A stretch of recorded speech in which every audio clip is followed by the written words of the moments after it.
இலங்கை போக்குவரத்து சபைக்கு சொந்தமான 2 பேருந்துகள் நேருக்கு நேர் மோதிக்கொண்ட கோரமான விபத்திலே 4 பேர் கொல்லப்பட்டிருக்கின்றார்கள். 40க்கும் அதிகமானவர்கள் காயமடைந்திருக்கிறார்கள். இது இன்றைய நாளுக்கான பிரதானமான செய்தியாகும். சர்வதேச செய்தியில் துபாயில் ஓர் அதிர்ச்சியூட்டும் தாக்குதல் ஒன்றை நடத்தியிருக்கிறது ஈரான். இந்த 2 பிரதான செய்திகள் உட்பட மேலும் பல செய்திகளும் தகவல்களும் இன்றைய காணொலியில் காத்திருக்கின்றன. வாருங்கள் காணொலிக்குள் போகலாம். இன்று 18ஆம் தேதி காலை ஒரு மிக கோரமான விபத்து ஒன்று பதிவாகி இருக்கிறது. இதிலே 4 பேர் கொல்லப்பட்டிருக்கிறார்கள். 40க்கும் அதிகமானவர்கள் காயமடைந்து மருத்துவமனைகளில் அனுமதிக்கப்பட்டிருக்கிறார்கள்.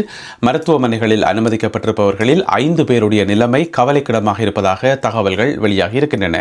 இந்த விபத்து எங்க நடந்திருக்கு சொன்னா, கதிர்காமம் அம்பலாந்தோட்டை வீதியில், கதிர்காமம் அம்பலாந்தோட்டை பிரதான வீதியில இடம்பெற்றிருக்கிறது. இலங்கை போக்குவரத்து சபைக்கு சொந்தமான 2 பேருந்துகள் மிக வேகமாக ஒன்றோடு ஒன்று நேருக்கு நேர் மோதிக்கொண்டதாக சொல்லப்படுகிறது. எனவே அந்த விபத்தில் தான் 4 பேர் சம்பவ இடத்திலேயே கொல்லப்பட்டிருக்கிறார்கள். 5 பேருடைய நிலைமை கவலைக்கிடமாக இருப்பதாக வைத்தியசாலை வட்டாரங்கள் தெரிவித்திருக்கின்றன.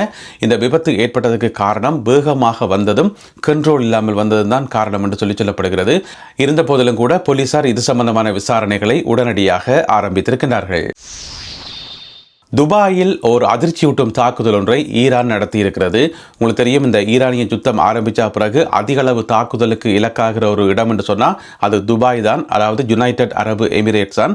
அந்த அடிப்படையில் பார்த்தீங்கன்னு சொன்னால் ஒரு இராணுவ முகாம் ஒன்றை இலக்கு வைத்து, அது யாருக்கு சொந்தமான இராணுவ முகாம் என்று சொன்னால் ஆஸ்திரேலிய படையினருக்கும் பிரித்தானிய படையினருக்கும் சொந்தமான ஒரு இராணுவ முகாம். அதனுடைய பேர் அல் மின்ஹாட் என்று சொல்லப்படுற அந்த படைத்தளம் மீது ஈரான் தாக்குதலை நடத்தி இருக்கிறது. இதிலே அந்த இராணுவ முகாமினுடைய மருத்துவ களஞ்சிய பகுதி சேதமடைந்திருப்பதாக சொல்லப்படுகிறது. இந்த சம்பவத்தில் யாருமே காயமடையவில்லை என்று சொல்லி ஆஸ்திரேலியாவினுடைய பிரதமர் உறுதிப்படுத்தி இருக்கிறார். இந்த முகாம் பார்த்தீங்கன்னு சொன்னா 2003ஆம் ஆண்டிலிருந்து ஆஸ்திரேலியா படையினர் அங்கதானம் இருக்கின்றார்களாம். 2003ஆம் ஆண்டில் உருவாக்கப்பட்டது. பிறகு 2024ஆம் ஆண்டில் அதே முகாமுக்கு பக்கத்தில் பிரித்தானிய படையினர் போயிட்டு தங்களுடைய முகாமை அமைத்திருக்கின்றார்கள். எனவே இந்த 2 நாட்டு படைகளும் ஒன்றாக சேர்ந்து ஒரே பகுதியில் இந்த முகாம் அமைக்கப்பட்டிருக்கிறது. எனவே இந்த முகாமை இலக்கு வைத்து ஒரு துல்லியமான தாக்குதல் ஒன்றை ஈரான் மேற்கொண்டிருப்பது பலரையும் ஆச்சரியத்துக்கு உள்ளாகி இருக்கிறது. என்னென்னு சொன்னா, உங்களுக்கு தெரியும், ஈராக்கில் இருக்கிற பிரித்தானிய படையினருடைய முகாமை இலக்கு வச்சு தான் முதல்ல தாக்குதல் நடந்தது. அதுக்கு பிறகு ஈரான் சொல்லியிருந்தது மத்திய கிழக்கினுடைய ஏனைய நாடுகளில் இருக்கக்கூடிய அமெரிக்க படைத்தளங்கள் மற்றும் அமெரிக்காவினுடைய நண்பர்களுடைய படைத்தளங்கள் என்று சொல்லி. என்னென்னா இதில் ஆஸ்திரேலியாவோ அல்லது பிரித்தானியாவோ நேரடியாக சண்டையில் ஈடுபடாட்டியும் கூட அவர்களுடைய மறைமுக உதவிகள் கிடைக்குது என்கிற அடிப்படையில் இந்த தாக்குதல் நடத்தப்பட்டிருப்பதாக ஊடகங்களில் செய்தி போடப்பட்டிருக்கிறது. இருந்த போதிலும் கூட ஒரு முக்கியமான படைத்தளத்தை இலக்கு வைத்து தாக்குதல் நடத்தப்பட்டமையும் அதனை ஏவுகணை தடுப்பு பொறிமுறையால் தடுக்க முடியாமல் போனமையும் அதிர்வலைகளை உருவாக்கியுள்ளது. கொழும்பில் இருக்கிற சீன தூதரகம் ஒரு அறிக்கை ஒன்றை வெளியிட்டிருக்கின்றார்கள். எதற்காக இந்த அறிக்கை என்று சொன்னால், நீங்கள் கேள்விப்பட்டிருப்பீங்க, இப்போ ஒரு 2 நாளைக்கு முதல் நாங்கள் செய்தியில் சொன்னாங்க, சீன குடிமக்கள் உட்பட 134 பேர் அதிரடியாக கைது செய்யப்பட்டிருந்தார்கள். இலங்கை இராணுவத்தாலும் குடிவரவு மற்றும் குடியகல்வு திணைக்கள அதிகாரிகளாலும்.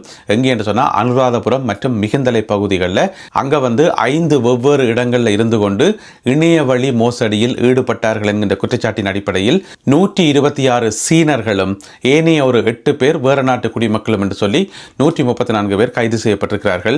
எனவே இலங்கையினுடைய வரலாற்றில் அதிகூடின தொகையில் சீனர்கள் கைது செய்யப்படுறது இதுதானே முதல் தடவை. அப்போ சீனாவினுடைய ரியாக்ஷன் என்னவா இருக்கும்? ஒருவேளை சீன அரசாங்கத்துக்கு கோபம் வந்துருமோ? என்ற பெரிய நாடு தானே. எனவே கோபம் வந்துருமாக்கும் என்று பார்த்தா அவர்கள் இன்றைக்கு ஒரு அறிக்கை விட்டு, கொழும்பில் இருக்கிற சீன எம்பசி ஒரு அறிக்கை விட்டு சொல்லியிருக்கிறார்கள், நல்லபடியாக பிடிச்சி நல்லபடியாக விசாரிங்க, ஒற்று பிரச்சனையுமே இல்லை, பிளவிட்டாக்கள் விசாரிக்கப்படத்தான் வேண்டும், அதில் எங்களுக்கு எந்த விதமான பிரச்சனையுமே இல்லை என்று சொல்லி அந்த அறிக்கையில் சொல்லியிருக்கிறார்கள். அது மட்டும் இல்லாமல் எங்களுக்கு 2 நாடுகளுக்கு இடையிலான உறவு தான் முக்கியம், சீனாவுக்கும் இலங்கைக்கும் இடையிலான உறவு தான் முக்கியமே தவிர இந்த மாதிரி குற்றஞ்செய்தாக்களை போலீஸ் அரெஸ்ட் பண்ணுறது சட்டத்துக்கு உட்பட்டது, அதுக்கும் எங்களுக்கும் எந்த விதமான பிரச்சனையுமே இல்லை, எனவே நீங்கள் தாராளமாக உங்களுடைய கடமைகளை செய்யலாம் என்று சொல்லி சீனா வெளியிட்டுள்ள இந்த அறிக்கையில் சொல்லப்பட்டுள்ளது.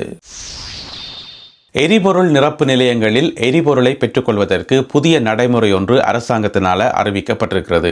அது என்ன புதிய நடைமுறை, அதுதான் ஏற்கனவே கியூஆர் கோட் இருக்குது, அது இருக்கத்தக்கனையாக அப்புறம் இன்னும் ஒரு புதிய நடைமுறையாண்டு கேட்டிங்கன்னு சொன்னால் அந்த கியூஆர் கோட் இருக்குது தானே, அதுக்குள்ளேயே ஒரு புதிய நடைமுறை ஒன்றை இப்பொழுது அரசாங்கம் அறிவித்திருக்கிறது. என்ன பிரச்சனைன்னு சொன்னால், இப்போ கியூஆர் கோட் இருந்தாலுமே ஒவ்வொரு நாளும் பெட்ரோல் ஸ்டேஷனுக்கு போயிட்டு நிறைய மக்கள் கியூவில் நிற்க வேண்டி வரும்.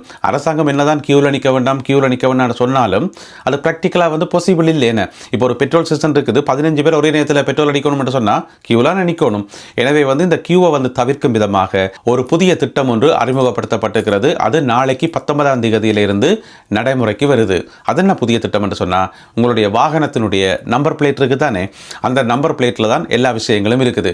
அதாவது நம்பர் பிளேட்டினுடைய கடைசி இலக்கத்தை பார்க்கணும். கடைசி இலக்கம் என்னென்னு பார்த்துட்டு அது ஒற்றை இலக்கமா இரட்டை இலக்கமான்னு பார்க்கணும். அதாவது 1 3 5 7 9 ஒற்றை இலக்கமா அல்லது 2 4 6 8 இரட்டை இலக்கமான்னு பார்க்கணும். பார்த்துட்டு பிறகு எந்த நாளில் வந்து நீங்கள் எரிபொருள் அடிக்க போறீங்கன்னு அதையும் பார்க்கணும்.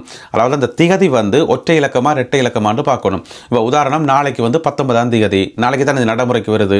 அப்போ 19 வந்து ஒற்றை இலக்கமா இரட்டை இலக்கமான்னு சொன்னால் ஒற்றை இலக்கம். அப்போ உங்களுடைய வாகனத்தினுடைய கடைசி இலக்கம் வந்து கடைசி இலக்கம் மட்டுமா, கடைசி இலக்கம் வந்து ஒற்றை இலக்கமாக இருந்தால் நீங்கள் நாளைக்கு எரிபொருள் நிரப்ப முடியும். உங்களுடைய வாகனத்தினுடைய நம்பர் பிளேட்டினுடைய கடைசி இலக்கம் இரட்டை இலக்கமாக இருந்தால் நாளைக்கு நீங்கள் எரிபொருள் நிரப்ப முடியாது. அதாவது ஒற்றை நாள் என்று சொன்னால் ஒற்றை இலக்க நம்பர் பிளேட், இரட்டை நாள் என்று சொன்னால் இரட்டை இலக்க நம்பர் பிளேட். ஆனால் நம்பர் பிளேட்டினுடைய கடைசி நம்பர் மட்டும்தான் பார்க்கப்படும், முன் நம்பர் இடை நம்பர் எல்லாம் பார்க்கப்பட மாட்டாது. எனவே இப்படியான ஒரு நடைமுறையை கொண்டு வந்திருக்கிறார்கள். இது வந்து ஒப்பீட்டளவில் ஓகே தான், இது வேலை செய்யும், ப்ராக்டிக்கலாக பாசிபிள் தான். அந்த கிரௌடை வந்து குறைக்கக்கூடிய மாதிரி இருக்கும். ஆனால் இதுலேயும் ஒரு சில சந்தேகங்கள் இருக்குது. இப்போ ஒரு கிராமப்புறத்தில் வந்து ஒரு பெட்ரோல் ஸ்டேஷன் இருக்குன்னு வைங்களேன், அதில் வந்து ஒரு 2-3 பேர் தான் பெட்ரோல் அடிச்சு நிற்கணும், பெருசாக கிரௌடே இல்லை. அப்போ ஒருத்தர் வந்து அவசரமாக பெட்ரோல் அடிக்கணும், ஆனால் நம்பர் பிளேட் வந்து மச்சாகையில் நாளைக்கு 19ஆம் தேதி பெட்ரோல் அடிக்கணும், ஆனால் அவற்றை இலக்கம் வந்து இரட்டை இலக்கம் வந்து வைங்களேன். அப்போ பெட்ரோல் ஸ்டேஷன்லாம் ஆக்களே இல்லையே, சும்மா காஞ்சு நடக்குது, அப்பயே நாங்கள் அடிக்கக்கூடாதுன்ற கேள்வி இருந்தானே. எனவே அது அந்த பெட்ரோல் ஸ்டேஷனில் வேலை செய்கிறாக்களும் அந்த வாகன சாரதியும் எடுக்க வேண்டிய முடிவு. ப்ராக்டிக்கலாக பார்த்தா நிறைய பிரச்சனைகள் இருக்கத்தான் செய்யும், இருந்தாலும் ஒன்றுமே செய்ய முடியாத ஒரு இக்கட்டான சூழ்நிலையில் நாங்கள் அரசாங்கத்தால் சொல்லப்படுற சட்டங்களை வந்து மதிப்பது தான் நல்லது. இலங்கையினுடைய எரிசக்தி அமைச்சர் குமார ஜெயக்கொடி அவர்களுக்கு எதிராக நம்பிக்கையில்லா பிரேரணை ஒன்றை கொண்டு வருவதற்கு எதிர்க்கட்சிகள் தீர்மானித்திருப்பதாக சொல்லப்படுகிறது. நாளை 19ஆம் தேதி பாராளுமன்றத்தில் இந்த நம்பிக்கையில்லா பிரேரணை கொண்டு வரப்பட இருக்கிறது. அண்மையில் இடம்பெற்ற நிலக்கரி ஊழல் என்கிற ஒரு குற்றச்சாட்டின் அடிப்படையில் இந்த நம்பிக்கையில்லா பிரேரணையை எதிர்க்கட்சிகள் கொண்டு வருகின்றார்கள். முதல் கட்டமாக எதிர்க்கட்சி தலைவர் சஜித் பிரேமதாசா அதில் வந்து கையெழுத்து போட்டிருப்பதாக சொல்லப்படுது. இன்னும் ஒரு 20 பேருக்கு கிட்ட இப்போதைக்கு கையெழுத்து போட்டிருக்கிறார்களாம். இனி ஏனையவர்களுடைய கையெழுத்தை வாங்கி நாளை இந்த நம்பிக்கையில்லா பிரேரணை சமர்ப்பிக்கப்படும் என்று சொல்லி எதிர்க்கட்சிகள் சார்பில் அறிவிக்கப்பட்டுள்ளது. யாழ்ப்பாணத்தில் உயர்தர பாடசாலை மாணவன் ஒருவர் செய்த செயல் என்ன செய்கிறார்னு சொன்னால், 2 மாணவிகளுக்கு எதிராக டிக்டாக்ல வந்து அவதூறு பரப்பினவராம் ஏஎல் படிக்கிற ஒரு மாணவன். எந்த பாடசாலை என்றதை நான் குறிப்பிட விரும்பலை. ஏன்னு சொன்னால் ஒரு மாணவன் செய்த பிள்ளையால் எதுக்கு சும்மா பள்ளிக்கூடத்தின மானத்தை வாங்குவான். எனவே வந்து பாடசாலையினுடைய பேர் வேண்டாம். ஆனால் யாழ்ப்பாணத்தில் இருக்கக்கூடிய ஒரு பாடசாலையில் ஏஎல் படிக்கிற ஒரு மாணவன் என்ன செய்கிறான்னு சொன்னால், ஒரு மாணவியை பற்றியும் இன்னும் ஒரு மாணவியின் அம்மாவை பற்றியும் டிக்டாக்ல வந்து அவதூறு பரப்பினவராம், தகவல்கள் எல்லாத்தையும் வந்து போட்டவராம்னு சொல்லி அவர்களுடைய ஃபோன் நம்பரை போட்டிருக்கிறார். அது என்ன வருத்தம்னு தெரியல, புதுவிதமான வருத்தமாக கிடக்குது. சரி என்று டிக்டாக்ல போட்டுட்டு அவமானப்படுத்திக்கார். அப்போ அந்த 2 மாணவிகளும் அவர்களுடைய சொந்தக்காரர்களும் இவன் வீட்டை போயிருக்கணும், நீதி கேட்கறதுக்கு போயிருக்கணும். சரி பொடியன் தான் ஏதோ பிளவிட்டுட்டான், போயிட்டு வீட்டில் இருக்கிற அப்பாட்ட போயிட்டு தட்டி கேட்போம், நீதி கேட்போம். அப்போ அப்பா வந்து மகனை திருத்துவார் தானே எண்டி போட்டு அங்கே போயிருக்கணும் வீட்டை. அங்கே போனால் அப்பா அடுத்தவர் அவர் வந்து ஒரு கத்தியை கொண்டு வந்து இவர்களை வெட்ட வந்துக்காராம். எந்த மகளில் ஒரு பிள்ளையும் இல்லை போங்க கொண்டு சொல்லி கழிச்சிக்கார். அப்போ கடைசியாக போயிட்டு போலீஸ் ஸ்டேஷனில் போய் சொல்லியிருக்கிறோம். எங்கேன்னு சொன்னால் ஊர்காவல் துறையில். அப்போ போலீஸில் சொன்ன பிறகு போலீஸ் வந்து உடனடியாக அந்த 2 பேரையும் அப்பாவையும் மகனையும் வந்து கைது செய்து ஊர்காவல்துறை நீதவான் நீதிமன்றத்தில் வந்து முற்படுத்தி இப்போ வந்து 2 பேருக்குமே வந்து 14 நாட்கள் வந்து தடுத்து வைக்க சொல்லி இருக்குது. அந்த மாணவன் இருக்காரு தானே, அவரை வந்து சீர்திருத்த மையம் அங்கே அனுப்பியாச்சாம். போய் உள்ளே இருந்து 14 நாட்கள் உள்ளே இருந்து வடிவா திருந்தி மனுஷனா வழியில் வர சொல்லி, அதே மாதிரி அவருடைய அப்பா இருக்காரு தானே கத்தியத்தை கொண்டு போனார், அவர் வந்து 14 நாட்கள் தடுப்பு காவலில் வந்து வைக்கப்பட்டிருக்காராம். இப்படியான ஒரு தீர்ப்பை ஊர்காவல்துறை நீதவான் நீதிமன்றம் வந்து வழங்கி இருக்கிறது. எனவே அப்பாவும் மகனும் இப்பொழுது 14 நாட்கள் உள்ளே இருக்கிறார்கள். நல்லது அன்பான உறவுகளை, இத்துடன் இன்றைய செய்திகளும் தகவல்களும் நிறைவு பெறுகின்றன. இந்த காணொலியில் பகிர்ந்து கொள்ளப்பட்ட செய்திகள் தொடர்பான உங்களுடைய கருத்துக்களை மறக்காமல் கீழே எழுதுங்கள். மீண்டும் சந்திப்போம் உறவுகளை. நன்றி, வணக்கம்.